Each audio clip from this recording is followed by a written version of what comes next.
All right. So we're continuing on the unit on the move to global war. Today we're starting now talking about Italy. We already got Japan, okay, and now we're going to discuss Italy. And of course, when we come back from Thanksgiving break, we'll be moving on to talk about Germany. So today we're looking at fascism and its rise in Italy, and of course, a lot of stuff that we're going to talk about here today will carry over to Germany. Because if you didn't know, the Nazism is the German brand of fascism. But the place where we see the earliest rise of fascism in the modern sense is actually going to be in Italy following World War I. So today, that's what we're going to be focusing on: is what is fascism, how did it develop, and what were some of the early kind of goals of fascism. All right. So the first thing I like to do is, before I get into that, is I like to give you a little background, like I did with Japan, because I want you to know why it was a change. So we're only spend just a little bit of time on this. Okay, so the time period prior to the rise of fascism in Italy is referred to as the liberal Italy period. Okay, you can see there 1870, 1923, just following the mid-19th century unification of Italy. We get this time period in which Italy was mostly unified under a liberal democratic government. Okay, so you can see there some of the characteristics, something you probably expect: liberal democracy based on, elected representatives and strong individual rights, open and free elections, strong protection for individual rights, like we do. Okay, we promote our individual rights as they did as well, and being a more liberal economy, a government-subsidized welfare, so there were programs in place to assist people that were funded through government tax dollars and things like that. So this is the government that existed in Italy all the way up until World War I, and then of course in the period after we're going to see some major changes. Now, even though this was a fairly long-lasting period, okay, there were already weaknesses within this government that were apparent. However, they were not significant enough to cause its collapse until really World War I exacerbated them and led to the rise of an alternative form of government, which is going to be fascism. So here are some of the weaknesses of the liberal Italy. Okay. First of all, lack of national identity. Remember what I said. Italy had only been unified for a very short period of time at this point.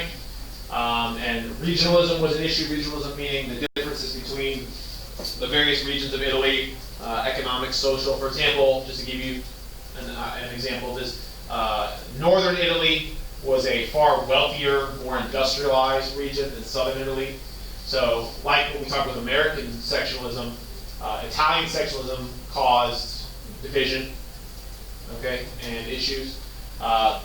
One of the divisions also had to do with the Catholic Church. Of course, for years, the Catholic Church had, going way back, dominated a lot of the affairs of Western and Central Europe. Okay, now the Catholic Church was within Italy, and a lot of times the liberal government's policies did not coincide with that of the Catholic Church, which led to the Catholic Church openly condemning many liberal policies and even encouraging people to vote against liberal policies or not vote at all. Okay, so the fact that there was this already really influential organization, the Catholic Church, the Vatican, existing with Italy, and it was working in many ways against the interests of the liberal government, that also caused instability. You also had class division, both sectional, north and south. You had division in terms of voting rights. For the most part, voting rights only were given to wealthy elites. Okay, many other groups were disenfranchised. Okay, now being a liberal government, there was a lot of emphasis on the rights of workers. So labor unions had a lot of power. However, when labor unions have a lot of power, they exercise that through the forms of strikes and things like that. It will cause a lot of dissent because people are angry. When there's general worker strikes and nothing's being done and nothing being made, people are very critical of that. So constant worker strikes caused by powerful labor unions also caused criticism of the government. And then lastly, we saw the growth of nationalism. We had this unified Italy, and we saw nationalist movements within Italy who were calling for Italy having a greater share of power in the world, greater influence, and even utilizing warfare and national expansion to achieve that. And the fact that the liberal government of Italy was not that enthusiastic about militant expansion did not make them very happy. And of course, when we get to World War I and the period after, one of the major factors influencing the rise of fascism is going to be nationalism. Right? Without extreme nationalism, you will not get fascism. It is absolutely one of the core principles of that ideology. So anyways, this is background information. These are just things that show how there were already kind of cracks in the foundation of the liberal government that would allow it to be challenged after a crisis, right? World War I certainly is a crisis, so we're going to look at that here in a second, okay? Any questions on this? Okay. So, the turning point is World War I, as is for every other country we're talking about. So, the good news is there's a lot of similarities between what happens in Japan, Italy, and Germany. And the catalyst for every single one of them is World War I. Okay? Some more so than others. Okay, but definitely in Italy, World War I was the turning point. Alright, so World War I, we already know about World War I, we studied it in depth. Just to remind you, let's not forget what Italy's role was. When the war broke out, Italy was aligned with, of course, the Triple Alliance, which would go on to become the Central Powers, right? The bad guys, from our perspective. Now, in 1914, when the war broke out, Italy decided that because this was a war they felt of choice, a war of aggression, they did not feel obligated to respect their alliance. And they decided, you know what, we're going to sit this one out. So when the war broke out, Italy initially, at least during the first year, said, not our fight. But a year into the war, Italy now began to have second thoughts. Okay, and Italy saw that the war might be an opportunity for them to expand, gain more territory, resources, and really just overall strengthen their position in Europe. So by 1915, Italy said, you know, we don't want to miss out on any of the fun, that trench warfare, we want some of that. So in 1915, Italy signs the Treaty of London, which, as a result, they enter the war in exchange for the promise of getting land. Okay, the promise made to Italy is that if they help the Allies, remember they switched. They're not helping the Central Powers, they're going to help the Allies, which had been their opponents in the alliance system. If they do help the Allies and they do win the war, they would be rewarded with land, specifically some ports that they felt they needed to protect their interests. But anyways, so Italy does join the war and is on the winning Allied side as a result of the Treaty of London. Now, Wait, Mr. Martin, are they called the Allied powers or the Triple Entente? either is fine. The Entente specifically refers to the alliance that they were in, but when the war is actually being fought, it's more commonly referred to as the Allied powers. But they're both technically the same thing. Okay, so what was the impact of the war on Italy? So, as I said, Italy gets involved. Now, Italy took really heavy losses in the war. There was an Italian front, okay, in southern Europe. And you can see there, you know, Italy lost more than 600,000 men in the war, which is 6 times, essentially, what the United States lost. Okay, and it was one of the reasons why they were so angry going into the peace conference, the fact that the United States was kind of dictating things, and they're like, you know, you guys lost a fraction of what we lost. You know, who are you to tell us what we can and what we can't demand? So they did have a point. But anyways, the war did cause a lot of problems. Okay, you got the death toll, you have political division. Okay, during the war, conservative elements in Italy felt that liberals had mismanaged the war, and this is one of the reasons why Italy was not operating from a position of strength. It's one of the reasons why there were 600,000 dead.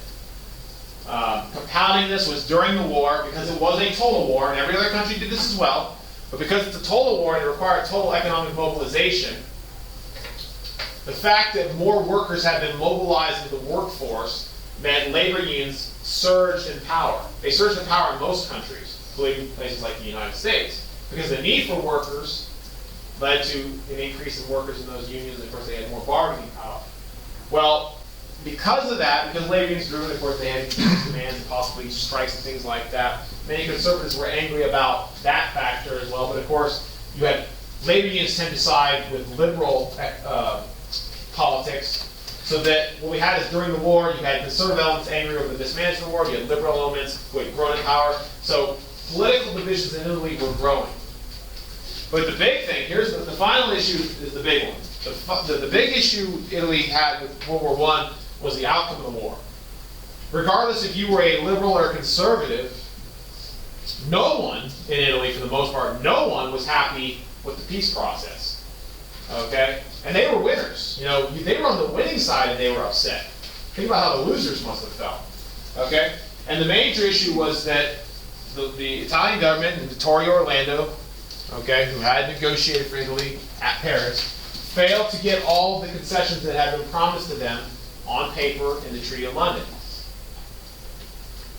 So they felt they had been denied their rightful reward for the war. Okay? And this led to a surge in Italian nationalism and demands that Italy take what is rightfully theirs and restore their power to the greatness that it once was. Okay, you got to remember, you know, going way back, you know, Italy, you know, its heritage and tied to the history of ancient Rome, which was once the world's greatest empire. There were many people who felt that Italy should be one of the dominant powers of Europe and be competing with the other major powers. And those feelings really began to really seriously develop after World War I. So what we see is following the Versailles Treaty and the Paris Peace Conference, we see opponents to that start to really grow, and we see the development of fascism. Okay, and fascism is going to be this really extreme, right-wing political ideology that develops not just in Italy, but in many countries in Europe during the interwar period. Okay, you got Italy, you got Spain, and you got Germany, all of which are going to fall to fascist governments during this time period. So, what is fascism? Fascism is sometimes kind of hard to nail down because fascism didn't develop as a concept that was fully formed, that was put into action. It kind of developed over time as a kind of assortment of ideas that eventually got a label. So it's a little tough sometimes to nail down. But what we can say is, in hindsight, we today can define fascism based on what we've seen. So fascism, and it was actually called fascism in Italy, that's the term was named fascism, okay, is a extreme right-wing conservative ideology that has some of the elements we have here. Number one, I already mentioned, it's extreme nationalism. You know, the idea that your country is the greatest, and that all, you know, and by virtue of that, other countries are inferior or should be subordinate. Okay. Militarism, the idea of military might being used to solve problems. That war is not necessarily a bad thing, but is actually a good thing. Okay, that militarism should be used to promote nationalism and economic, independency. In many cases, we have social Darwinist thinking, and we talked about this last year. Social Darwinism is this idea of survival of the fittest. That the state should not intervene. That, in other words, people should be allowed to succeed and fail on their own, and that the playing field should not be artificially balanced by the state, whether it be individuals within the country or even on the national scale. Also very big. And of course, if you take social Darwinist thinking and you take it to its most extreme, then you start to get into the really, really dangerous stuff. Eugenics, ethnic cleansing, genocide, which is what the Nazis did. The Nazis were also fascists. However, their brand of fascism also had those racial components we have to consider. So, as bad as the Italian fascists were, at least they didn't have that. Let's put it that way. At least that's something. Okay, they didn't do that. All the terrible stuff with the Holocaust that was perpetrated by the Germans, that stuff doesn't happen in Italy until basically Hitler and his forces were basically controlling Italy. So you can't necessarily blame that on the Italian fascists. So did Japan go fascist, or did they have a different government? We typically don't consider Japan to be fascist. While there are elements that cross over, like the extreme nationalism and militarism, a lot of the other things, the idea that the single charismatic leader, they could have an emperor, but it's a little different than the cult of personality. They do not necessarily get lumped into the same category. Instead, because of their form of government, in effect, they're an empire. We just usually call it a militarist empire.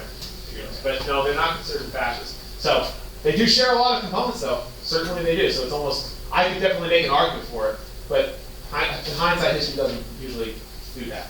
for whatever reason. And they also, didn't see a radical transformation in their entire system of government. They pretty much stayed true. They just became a little bit more extreme on the expansionist front. Okay, social unity or national unity above all else. Okay, state, unity for the state. And then last, this is very important. Authoritarianism, the idea that the government exerts authoritarian rule, must control individuals for the benefit of the state. And this part right here, usually also coincides with a singular, all-powerful leader. And that leader is usually in a fascist state and also in a communist state, so sometimes they do cross over. Usually has some kind of, we call a cult of personality. A cult of personality, the idea is that the leading figure has this larger-than-life image, like they are the savior. They have the answer to all things, and they will protect us. Stuff that we've seen, even today in places like North Korea, okay, where the leader there is, viewed as the answer to all things. We see that both in fascist as well as communist. And I drew this up here earlier, and some of you have seen this before. When you think about ideologies, we have the right and the left, and when you take them to their extremes, the far right you have fascism. That's right-wing ideology taken to its furthest extremes. And then on the left you have communism. And the weird thing about it is even though they are polar opposites, sometimes when you take them to their extremes, you actually start to find commonalities. And that's why some people said you look at the continuum, you think of it as a piece of string, and you bring it together, and you get a loop, and they meet. The communism and the fascism meet. So it's these things are not mutually exclusive necessarily. There is some overlap, but this is what fascism looked like in Italy. Now, speaking of the leader of fascism in Italy was this guy, Benito Mussolini, okay, who had served in World War I and come out of that with his own personal views about what Italy should be doing. And of course, he helped kind of articulate the ideals of fascism, as he put it. Okay, so he emerges in the early 1920s as kind of the de facto leader of the fascist movement in Italy. He will go on to become really the leader of Italy for most of the 20s, 30s, and even the 40s. And they should have known he was trouble because he's got the crazy eyes. Look at him. He's clearly crazy. But anyways, they turned him anyways. All right. So, why is it that fascism took hold in Italy after World War I? Well, the main issue, and by the way, this is the same thing that's going to happen with Germany, was anger over the peace treaties of World War I. Italy did not get what it had won. Okay? While it did get, now, it's not fair to say they got nothing, because they did get a lot. But specifically, their desire to get ports, to protect their national interests, had been blocked, largely blocked by the efforts of Woodrow Wilson, who argued, for things like self-determination and things like that. So ports of Foum and Dalmatia were denied to them. They said, that's unacceptable. We needed those. Okay, so there's feelings of resentment towards not just the Allies, but just the overall peace treaties. Other problems have to do with the government. Okay, because Italy was so divided, okay, their government was unable to actually develop an overwhelming, kind of majority political party. Okay, what they had was they had a coalition government, and in a coalition government, you have multiple different parties, and when no one party can get the majority seats in the parliament, they have to kind of work together to get stuff done, because no one has more than 50% of the vote. Okay, so the danger of these kinds of governments is that it's very oftentimes hard to get stuff done unless various parties can get together and work together on singular issues. So when you have this system in place, it's very possible that a extremist party that might only control a small percentage of the parliamentary seats can sometimes seize power because they cannot be opposed because there is no unifying force.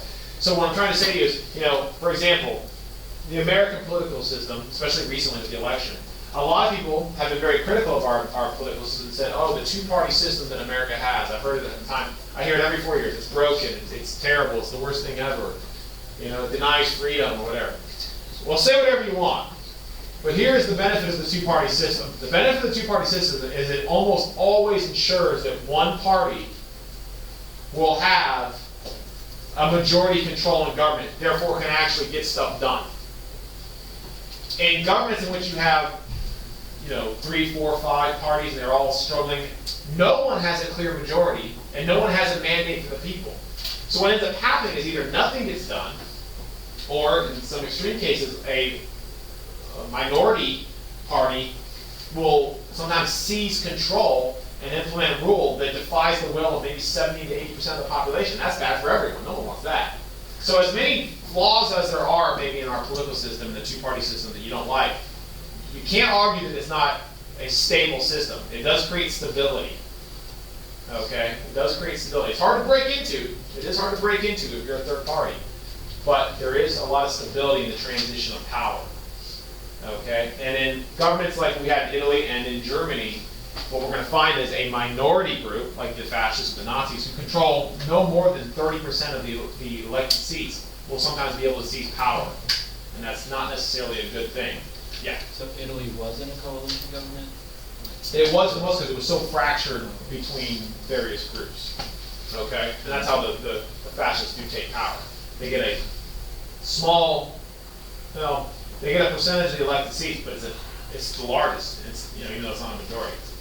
It's hard to explain. Okay? Anyways, economic troubles also cause unrest. Of course, this was causing Italians to say, well, we need to expand and seize resources to offset our troubles. Sounds familiar. It should sound a lot like what Japan was doing in the 1930s. It is the same thing.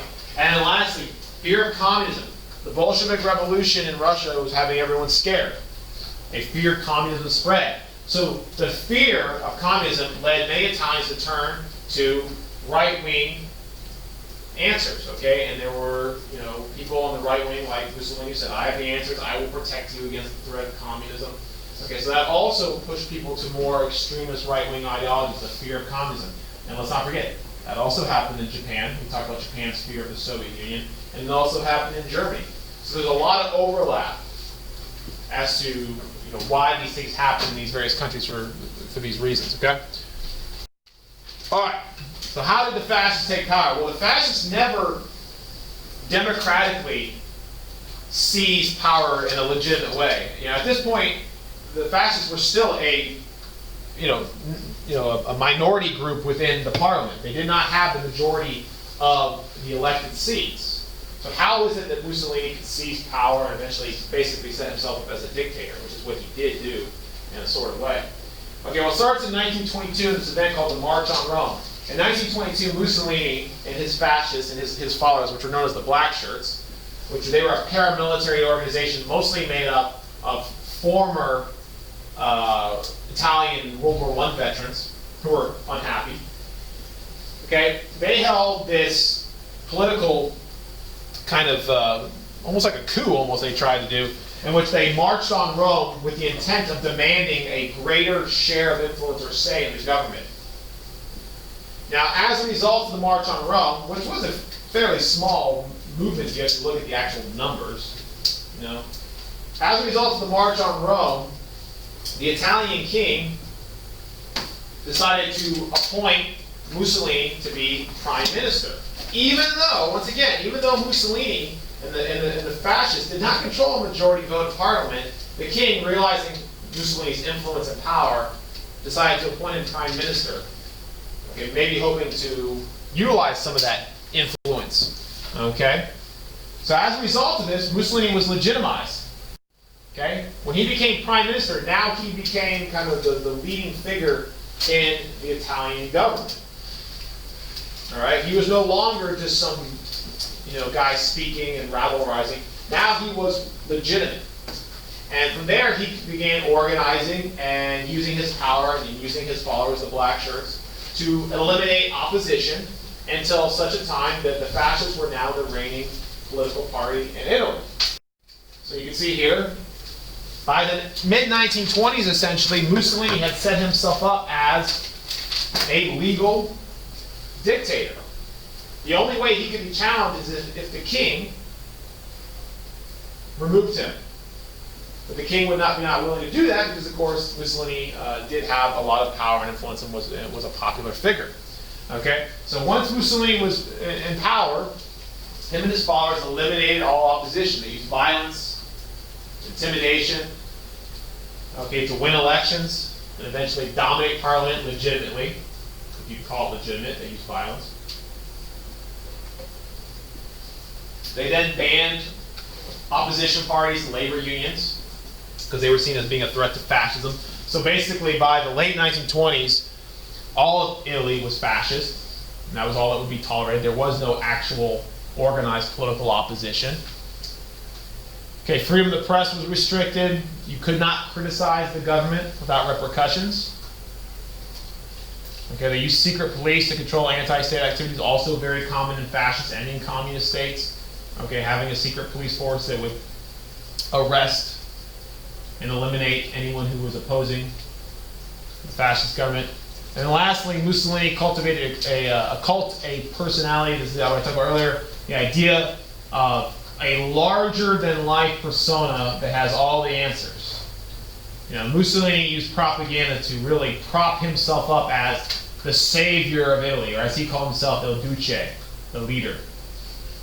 Okay, so when you look at propaganda, you know, Mussolini was famous. One of the things he was very famous for, and you can see, footage of this, and they have, been captured on film. You know, he would speak, and he would get up on the balcony above all these crowds, and he'd be wearing this military uniform covered with medals, and he would give these big speeches and yell and scream, talk about, Italian power and restoring, like the power of Rome, and people ate this stuff up.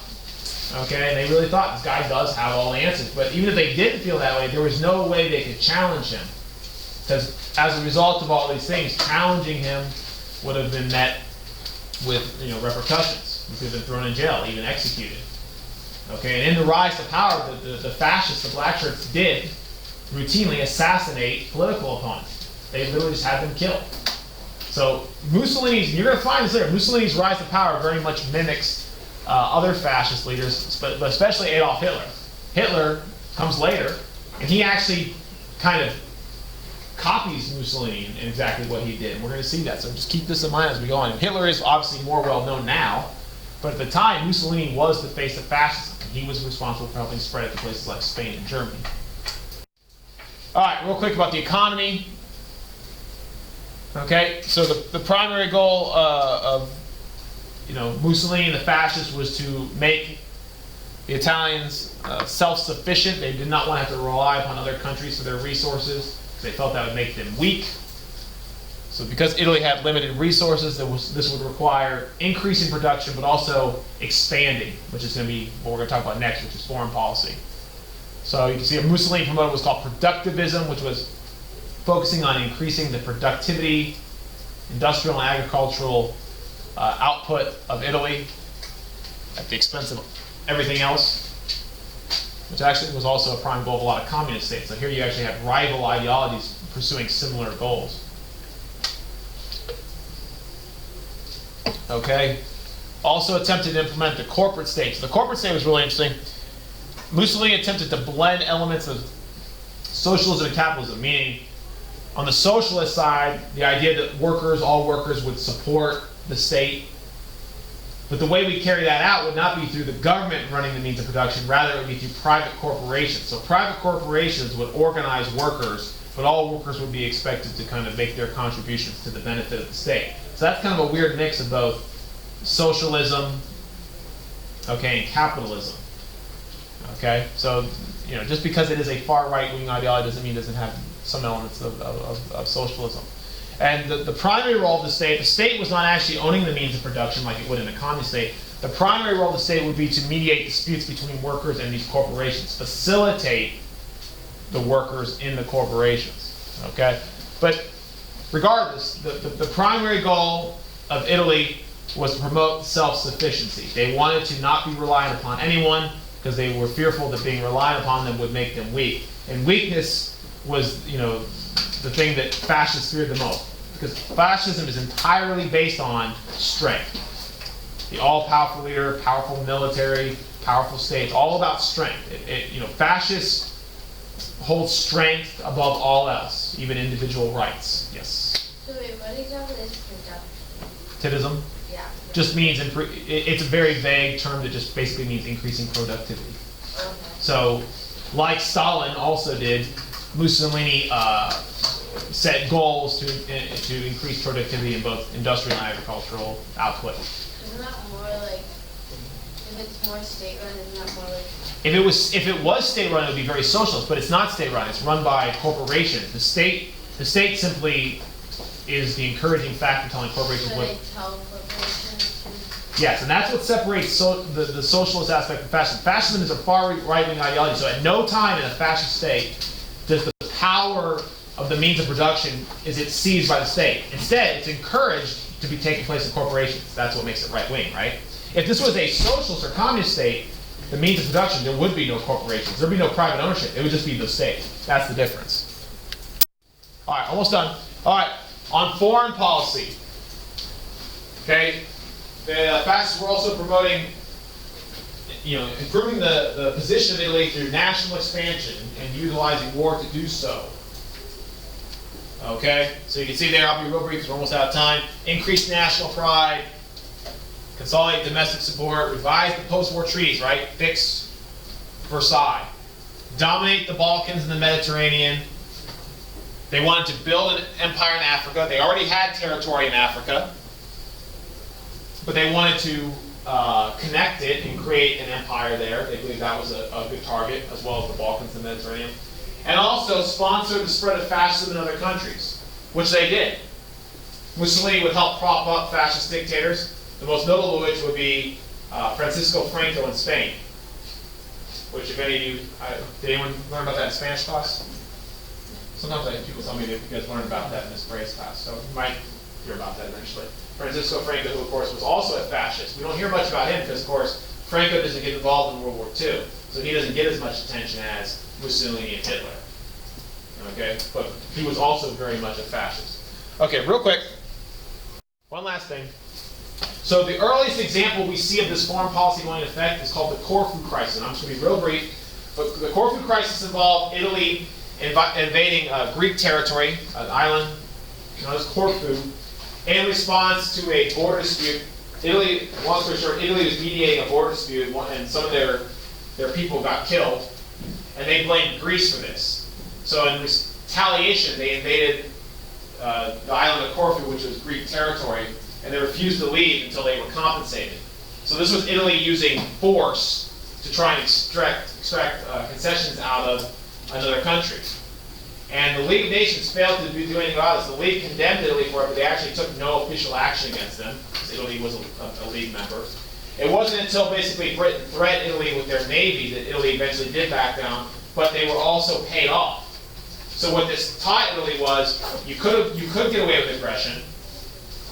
You could bully smaller states like Greece. However, when it came to the major powers of Europe like France and Britain, Italy realized very quickly it would not be able to bully them without help. So it's not a surprise that as we go into the 1930s, Italy starts looking around for friends. And they're going to buddy up with other fascist states like Spain, and of course, more importantly, Nazi Germany. Okay. What we are going to look at here is we're going to finish up with Italy, and we're going to look at in basically two different time periods. One is we're going to finish out the 1920s, because the 1920s Italy was very distinct from the 1930s. Okay? In the 1920s, Italy was still committed to collective security, peaceful relations, and all of a sudden in the 1930s you get a completely different Italy. So let's finish up with this, okay? And one of the things we want to talk about, this is going to apply to both Italy and Germany, which we're covering Germany next week, is Locarno Pact and the resulting Locarno Spring. All right, so let's just explain what this is quick before we get into the details of it. So by the mid-1920s, there had been some now acceptance that maybe Versailles had been too much. Maybe the way we had treated Germany and the others was a little bit too punitive. And by the mid-1920s, people started thinking, okay, if we want to have a lasting peace, we might need to actually consider them and bring them into the peacemaking process. This gives us the Locarno Pact. All right, so what was the Locarno Pact? So the Locarno Pact is one of our post-war peace agreements. It had several different components, but the most important probably for preventing war, you would think, was the commitment by many of the signatories to agree to respect their current post-World War I borders. Okay, the borders created by the Treaty of Versailles and the other treaties would be respected by all of the signatories. So you can see here Germany was one of those, France, Belgium. Okay, they all promised to accept their 1919 frontiers. Now, with exception, that Germany did not fully accept their eastern frontiers, meaning they were still open to the idea of renegotiating their eastern frontiers because that's where they had lost the land to Poland, which was still something that made them very unhappy. Okay, but as it relates to Italy, okay, all the signatories agreed that they would follow the results of any disputes that would be handled by the League, and that if anyone violated the pact, Britain and Italy would be involved in the military defense of those who were victims of aggression. The other big thing, and this isn't so important today, but it will be important next week, as part of the Locarno Pact was the agreement that the Rhineland, which was Germany's western frontier with France, okay, would have all Allied occupation, all military occupation there would come out. However, it would still remain a demilitarized zone, which means the Germans were not supposed to place troops there. There was supposed to be a buffer to keep France feeling safe. And then most importantly, Germany would now become a member of the League. So by the mid-1920s, Germany had taken its place among the League, okay, and actually had a spot on the council, which was a big deal because remember, one of the big criticisms of the League was after the war, Germany had been excluded from the League, which was supposed to be this international organization and all this stuff. So anyways, by the mid-1920s, things were looking better. Many countries were committed to the idea of peace, including Italy, and it seemed as though collective security might just work. Now, the reason why I bring this up, the whole unit is the move to global war, saying, well, what is this, how is this relevant?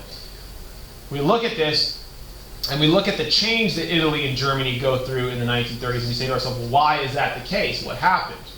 Okay, that's what we're gonna look at here in just a moment, is why is it that Italy goes from being one of the key members to maintaining collective security to being one of the principal aggressors of World War II?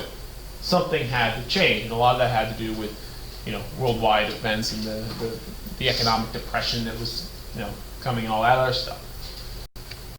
All right, so following Locarno, we get this resurgence of good feelings. This is referred to as the Spirit of Locarno. Meaning immediately after the Locarno Pact, there was a high point in international relations in which people felt, hey, this whole international peace and post-World War end to fighting, it's actually working. So the Spirit of Locarno signifies the goodwill following the Locarno Pact. And an example of this is the Kellogg-Briand Pact, which we've now talked about several times in here, but I'll bring it up again. The Kellogg-Briand Pact, which of course was the 1928 agreement in which the countries involved all agreed that they would renounce war as a means of achieving their national goals. Which, by the way, Italy was a signatory. So Italy had, in 1928, renounced war.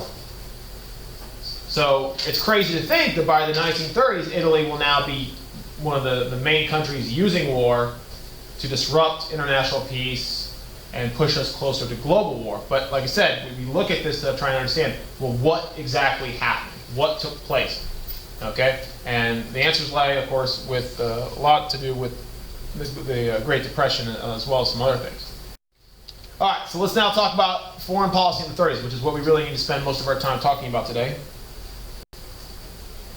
Because in the 1930s, Italy certainly began to adopt a much more aggressive foreign policy. All right, so here are some of the issues influencing Italian foreign policy. First of all, one that's not new and had been around since the 1920s was fascism. Okay, fascism, the ideology of fascism, obviously a glorified war and imperialism. We've talked about this many times now. War was seen as essential to promoting the national interest. War was seen as being useful, and diplomacy was seen as being weak. Okay, this is very commonplace in fascist countries. Domestically, the Great Depression was now in effect since 1929. We had the Great Depression, which was causing all kinds of troubles in Italy. Okay, so in order to distract the public from these troubles, Mussolini would now use his foreign policy to, draw people's attention away from, the lack of goods, okay, and the inflation and all the economic problems caused by the Great Depression, which is not that uncommon. That is very common in history, going all the way back to the days of ancient Rome, which of course ties into Italy very well. Even in ancient Rome, the emperors would oftentimes pacify the populace through holding, games and competitions and having feasts, okay, in order to distract the public from the real troubles of a crumbling empire, which is what Italy was concerned with at the time. Okay. And then finally, we also see in the 1930s, and we're about to get to this here in a second, changing diplomatic alignments. Historically, up to this point, Italy was counted on as an ally of the West in keeping Germany and the Soviet Union, Russia, contained. As we go through the 1930s and we reach the mid-1930s, Italy's allegiance will shift away from Britain and France and will shift more towards Germany, okay, which is going to be a big shock for everyone because up to this point, Italy had shown itself to be nothing but a good ally and an opponent of Nazi Germany. In fact, I'm not going to talk about it too much today, but it's in the book. On several occasions, Mussolini had actually stood up to Hitler directly, blocking Anschluss and things like that. So it's kind of amazing to see how in just a short few years, Mussolini goes from being an enemy of Hitler's to being his closest ally in the region. So consider that. So here's a great example. I like to give this example before the next thing. In 1935, Mussolini joined with the other allies, particularly England and France, to form what was called the Stresa Front. Okay, and the Stresa Front was intended, and I say intended because it didn't actually pan out. The alliance only lasted a very short few months, honestly. The Stresa Front was intended to be an alliance designed to contain the ambitions of Nazi Germany. Hitler was already in charge in Germany. The Nazis were in power, and they were beginning their movement to kind of undo Versailles. So in order to contain that, the Allies needed to work together. And the belief was under the Stresa Front, Germany would be contained. But what we're going to find is very shortly after, and I mean really shortly after this was decided, we are going to find that Italy is going to move more in the direction of forming a military alliance with Germany as to opposed to Britain and France. So something has to happen here. So what the question is, what is going to happen? And the answer is the Abyssinian crisis. Now this is probably the single most important thing I would say we need to talk about today in terms of being a big event. Okay? Which is why we read the document the other day, and I don't know how many of you guys picked up on it when we did it, but that was an actual DBQ. You guys notice that? Okay, the Abyssinian Crisis DBQ. That was the DBQ from 2010. So that was a while ago, but that's an example of what you might see on a DBQ, right? And the Abyssinian Crisis fits very well within what we're studying, which is the move to global war. So who knows, but you may very well, on your paper 1 DBQ, you might get the Abyssinian Crisis, which I would be happy with, because I think it's a big topic that you'll know a lot about, I hope. So let's go over it. All right, so to understand the Abyssinian Crisis, we have to first go back to the 19th century. Okay, at the end of the 19th century, we get something called the First Italian-Ethiopian War. This took place during the whole, what they called scramble for Africa, which European nations were competing for colonization of Africa. Okay? And this was an attempt by Italy to establish imperial control over the African country of Ethiopia, which is also referred to in Europe at the time as Abyssinia. That's the name. Okay? Now what's particularly notable about this is the outcome. Many people were shocked to learn that Italy was defeated by the Ethiopians. And of course at the time, here's Italy, a European country which, due to ethnocentrism and feelings like that in Europe, Europe was considered to be superior to many other areas. The fact that a European nation had been defeated by an African nation was a huge blow to Italian pride. And of course, the fact that Ethiopia was really the only African country that was able to maintain its independence against European control made this defeat particularly bad for the Italians. And of course, many harbored resentment, and there was a feeling of revenge. So it's not surprising that when Mussolini decides to expand and create a pan-African Italian empire, the first target on his list is, of course, Abyssinia, or Ethiopia. So what starts this crisis, all right? So in 1934, we get what's called the Wal-Wal Incident. All right? And the Wal-Wal Incident is the provocation, the incident that necessary, the catalyst, to push Italy to war with Abyssinia. Of course, this is exactly what Italy wanted. So, in 1934, we get a clash of Italian and Ethiopian forces near what's called the Wal-Wal Oasis. Okay? And in the process, some Italian soldiers are killed, which of course gives Mussolini everything he needs to now begin a war against Abyssinia. And of course, he wants a war because what he's trying to do, and if you look at this map, it makes sense. Italy already controls territory in North Africa. You have Somaliland, you have Eritrea. What he wants to do is he wants to create this pan-African empire, all right? And also further to the west, they have Libya. Okay? So this is all part of Mussolini's plan to establish a new Roman empire, kind of like the old days, yeah. So what exactly happened? Was it just kind of like a little Italian aggression, and then there was like a... Right, they provoked, while there are disputed, explanations of the events because both sides claim the other to be responsible, most evidence implies that Italian soldiers moved into Abyssinian territory, forcing a conflict, a small skirmish between their militaries, which sets off what will eventually be the whole invasion. So, if you're trying to draw parallels, it's not hard to do. I mean, the Wal-Wal Incident is to this invasion what the Marco Polo Bridge incident would have been to the Japanese invasion of China, right? Or maybe even the Mukden incident. I would say more the Marco Polo Bridge. Mukden, a little different, okay? So anyways, this is going to give Mussolini the provocation he needs. Now, before Italy can take action, and of course Italy makes demands. They basically make financial and territorial demands, basically saying, look, you need to turn over this stuff to us or there's going to be war. It's clear what Mussolini's up to. This brings the issue to the League, okay? The emperor of Abyssinia was this guy by the name of Haile Selassie. And he went before the League and he gave this very famous and passionate plea for help. It's probably the most famous speech ever given in front of the League. Okay, it was actually quite eloquent. I would read it. I've read it with classes in past years, but it's very long. So this year we didn't really have time to do it. But in the plea, he basically begs the League for help because he knows that his country is no match to a modern military, like the one that Italy possesses with tanks and planes and all that stuff. And he knows that his only hope is the League. Okay? And of course, in his plea, he articulates this really important argument. The argument is that if the League abandons him and allows Abyssinia to be seized by Italy, it undermines the entire concept of collective security.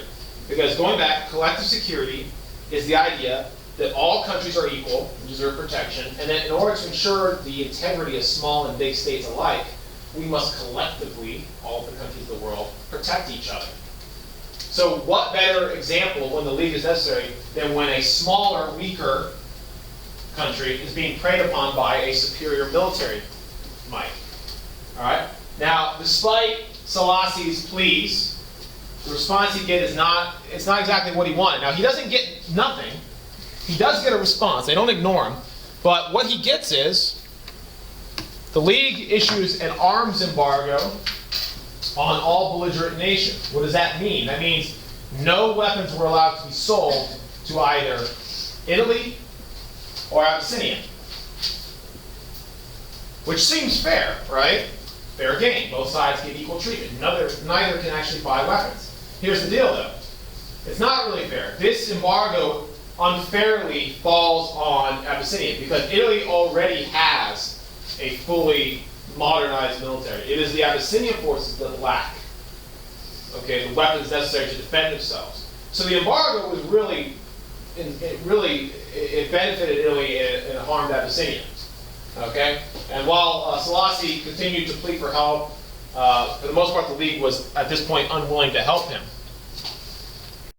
Which means, there you go, in 1935, Italy makes good on its promise, and it launches a full-scale invasion of Abyssinia. And of course, as expected, the Ethiopian forces there were unable to prevent the Italian advance. They did fight, but they were overwhelmed and overpowered by a modern Italian military. Okay? So without any kind of assistance, it was a sure thing that Italy was going to take over Abyssinia. And of course, to compound the crime of aggression, Italy also engaged in war crimes during the invasion, the most notorious of which was the use of gas. Okay? During the invasion, Italian planes sprayed gas over static positions like villages, which mostly affected civilians. Okay? And Mussolini was even, quoting this cartoon person who was oftentimes referring to the Abyssinian people as being backwards and savages and uncivilized, which kind of showed how little respect the Italians, or in this case the fascist Mussolini, had for the Abyssinian people. And of course, the use of gas in warfare was already outlawed by international conventions. So this was, definitely a war crime, although the Italians denied they ever did this stuff. All right. So how did the League respond now to the invasion? Well, the League did take some action, although the action was pretty limited. Okay, Italy was declared an aggressor. All right? So there's your moral condemnation, which is the first step in League action. Now, did they go any further? Yes, they took economic action. Limited economic sanctions were imposed upon Italy. However, they had very little effect on Italy's ability to make war, for the following reasons. One, they took too long to be implemented.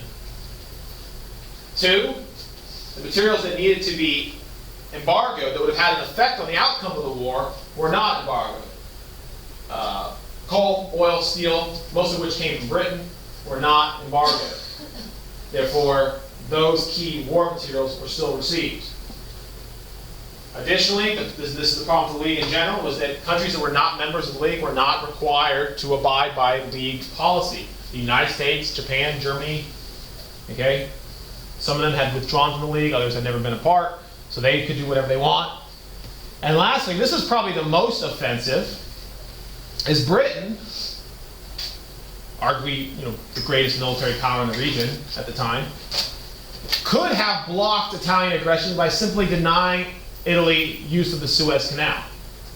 Without the Suez Canal, the Italians would have struggled to get manpower and supplies to their African fronts. But Britain did not. Britain kept the Suez Canal open for fear that blocking the Suez Canal to Italy would have harmed relations between Britain and Italy. So long story short, you got to why did the League betray Abyssinia? And the answer is that Britain and France, who were the true power behind the League, the real force, had to decide between protecting Abyssinia or keeping Italy on their good side against the possible threat of Nazi Germany. So for fear of losing Italy as an ally, they pretty much allow Italy to engage in aggression and win this war. And of course, the other thing is, you look at, the politicians in England and France were also beholden to the whims of their populace, and the populace were very much opposed to the idea of another war. You got to not forget here that World War I wasn't all that long ago. Right? It was 16, 17 years before this. It was still in people's minds. And the idea of another war like that was unthinkable. So at the end of the day, they had to do kind of an analysis and said, is it worth waging another possible war like World War I over the integrity of an African country? And for most Europeans, it was not. Okay? They would rather see Abyssinia taken by force than risk a war with Italy or risk a war with Germany without an Italian ally. And of course, the bad thing about it, which we all know now in hindsight, is that they appeased Mussolini, even after appeasing him, Mussolini still joins up with the Nazis. Okay? So. All right. Now there was one attempt, I just bring this up just so you know. Okay, there was one very lame attempt at negotiating an end to this through diplomacy. It's called the Hoare-Laval Pact. Now, it failed, and the Hoare-Laval Pact was an attempt by France and Britain to appease Italy by giving Italy chunks of land in both Abyssinia but also colonial territories owned by the French. The idea was by buying Mussolini off, they could prevent an all-out takeover of Abyssinia and therefore save some face without a war. The Hoare-Laval Pact fails, and it largely fails because news of it was leaked out. It was being conducted in secret, and when news of it leaked out to the populace of England and France, it was condemned as, appeasement to aggression. Well, it sounds odd, but we talk about this. While the populace of England and France did not want a war, at the same time they did not want to be perceived as appeasing a belligerent. So they wanted it both ways, and they couldn't have it that way. But ultimately, England and France did abandon the Hoare-Laval Pact, and as a result, of course, Abyssinia will fall to Italian rule. So the effects of the Abyssinian crisis are as follows. Obviously, Italy gains control over Abyssinia and becomes part of the Italian Empire, connecting their other parts of the African Empire. This is probably the most important part right here. It pretty much shattered any hopes of the League ever protecting nations against aggression. Okay? If the Manchurian crisis, is what began the death of collective security in the League of Nations, this is what finished it off. This was the final nail in the coffin. Following the Abyssinian crisis, it was absolutely clear that the League of Nations would not actually use its powers to enforce collective security. By choice or by its weakness, either way, it would not. And of course, and I'll talk more about this in a second, the relations between Italy and Britain and France, which they were attempting to maintain, still got worse.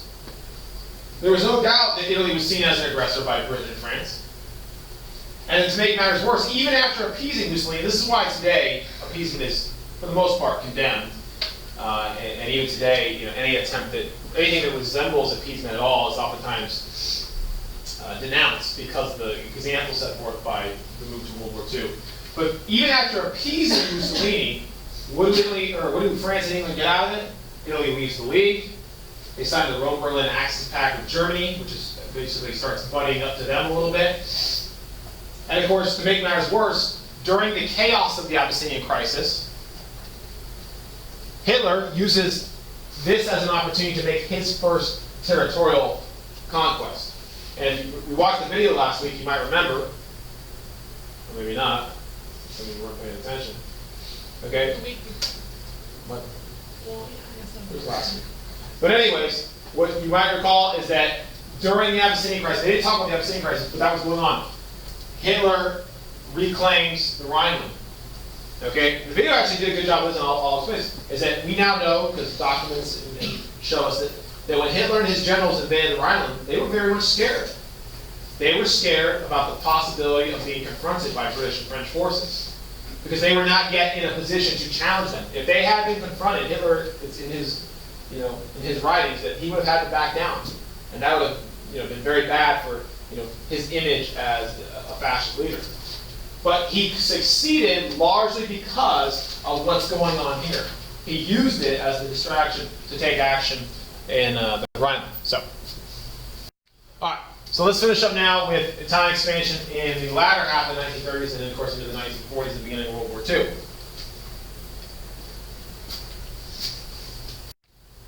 All right. Now, in the late 1930s, Italy gets a little bit more aggressive. And for many historians, the beginning of it's Italy, one of the terms about the Abyssinian crisis, is their involvement in the Spanish Civil War. Let's talk about this briefly. At the time, Spain was in the midst of the Civil War.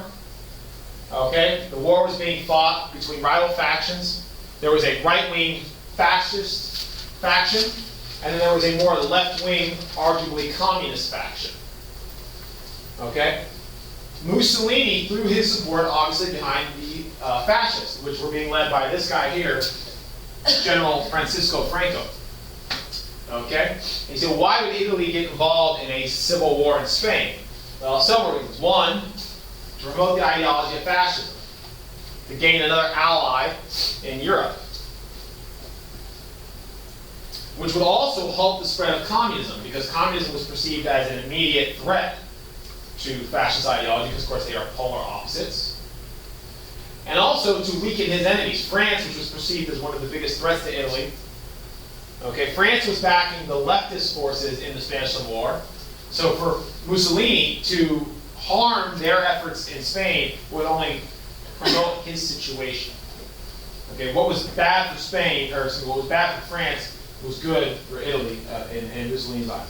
So Italy actually commits more forces to this, foreign forces to this civil war than any other country, including Germany. Germany was also involved in the Spanish Civil War. Okay, but actually Germany was really, when compared to Italy, was only minorly involved. Italy was way more involved. And of course, the thing that I also have there is that the Spanish Civil War was an opportunity for both Italian and German forces to become battle tested. Remember, they are moving towards a general war in Europe, and battle experience will matter.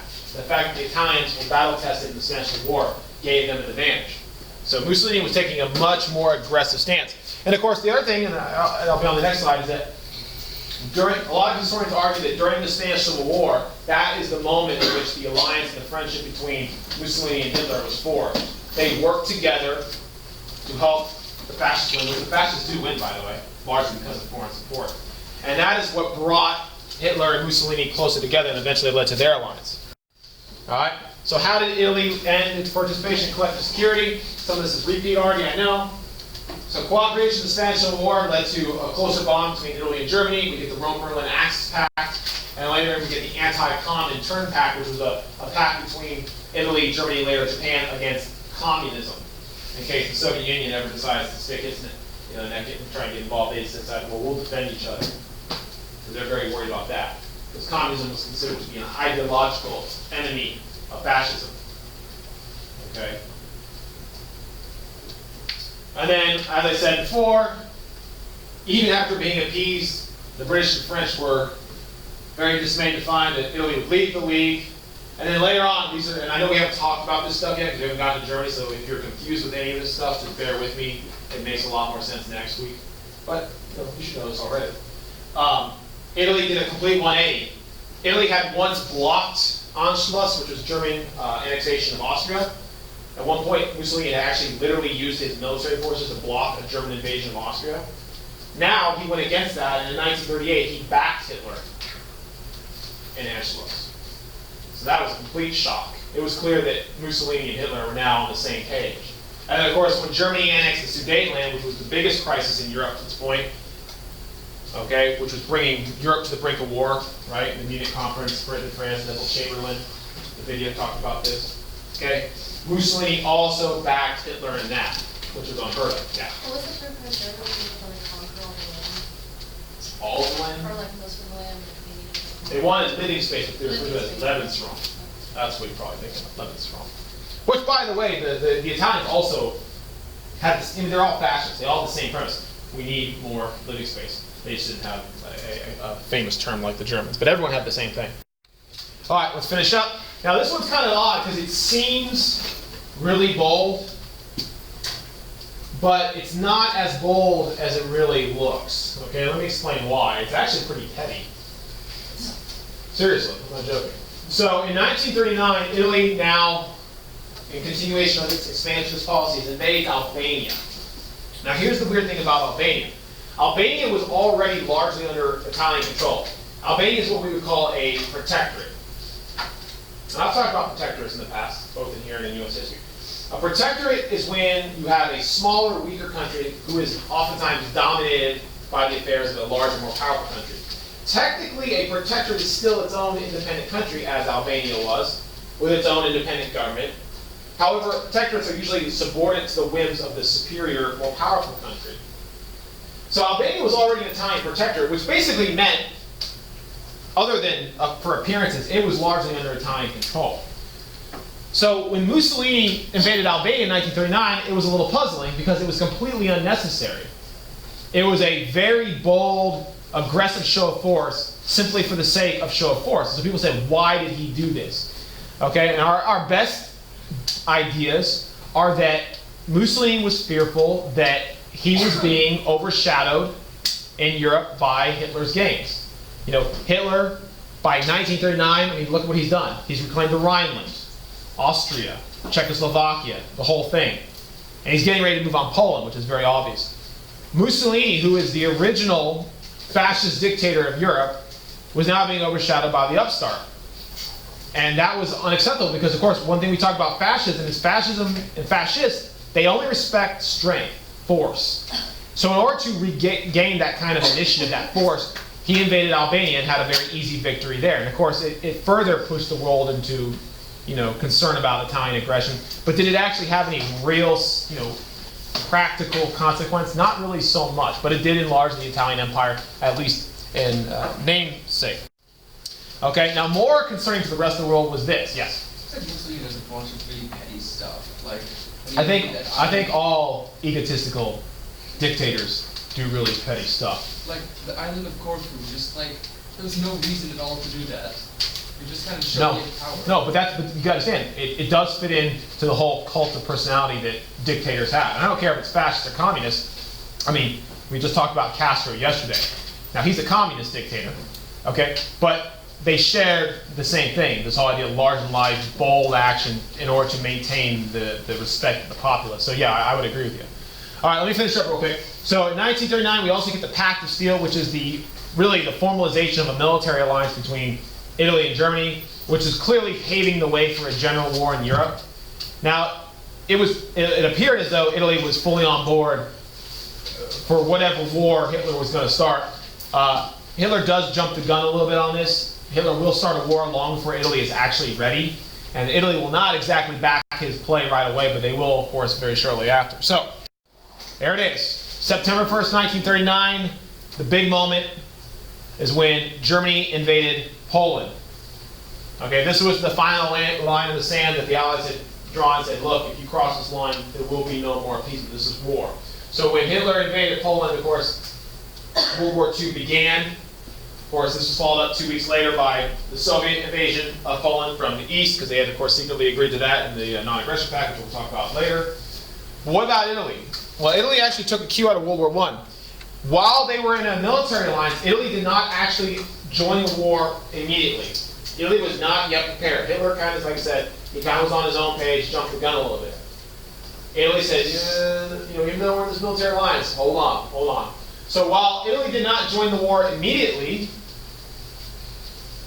by 1940, June, they did. You say, well, why then? Well, the timing was right, and they were in danger of being bypassed in the war. And Mussolini was worried that the war was going very well for the Germans, and at this rate, the Germans were going to win on their own. And if he did not commit to helping them, he was fearful that in a post-World War II Europe, Italy would be relegated to a secondary tier of power. So here we got some reasons. One, neutrality would defy fascism. Fascism is all about war. How could a fascist leader sit by the side while a war is going on that could be used to advance his country's goals? Mussolini did not want Italy to become a second-rank power, I already mentioned. Fear that if Germany did dominate Europe, which was highly likely by this point, because by 1940 the Germans appeared to be unstoppable, okay, they might be hostile towards Italy, which is something that Mussolini could not afford to have. The war could bring territorial gains, which is of course part of his fascist ideology. And of course, economically, an end to the war, bringing the war to an end as quickly as possible, was economically beneficial to Italy, because then they could resume trade with Germany, who was being blockaded by the British fleet. Okay, so for various reasons, though initially sitting out the war, a year later, approximately, Mussolini will join the conflict.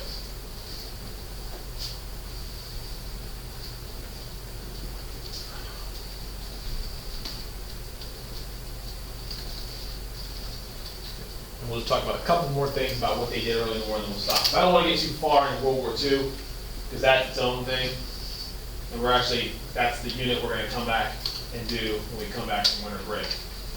Okay, and that's going to take us a while. That's the biggest war ever, so it takes us a little bit to cover. So, All right, so what were some of the early examples of Italian involvement in World War II? You get the invasion of Egypt, which of course is British-held territory. Once again, them trying to link their African holdings together. Okay, we'll talk more about that later. I don't want to say too much now. We get the invasion of Greece. And most prominently, which when they joined the war was the first thing on the agenda, the invasion of France. That should say 1940, by the way, not 1941. It's a mistake. Okay. The invasion of France. When Italy joined the war, it was pretty much timed to coincide with the invasion of France. So when the Germans went in, the Italians on the southern front also came in as well. And of course, we all know, probably from last year, remember, that France fell very quickly thereafter. And you had Axis domination of continental Europe. Okay?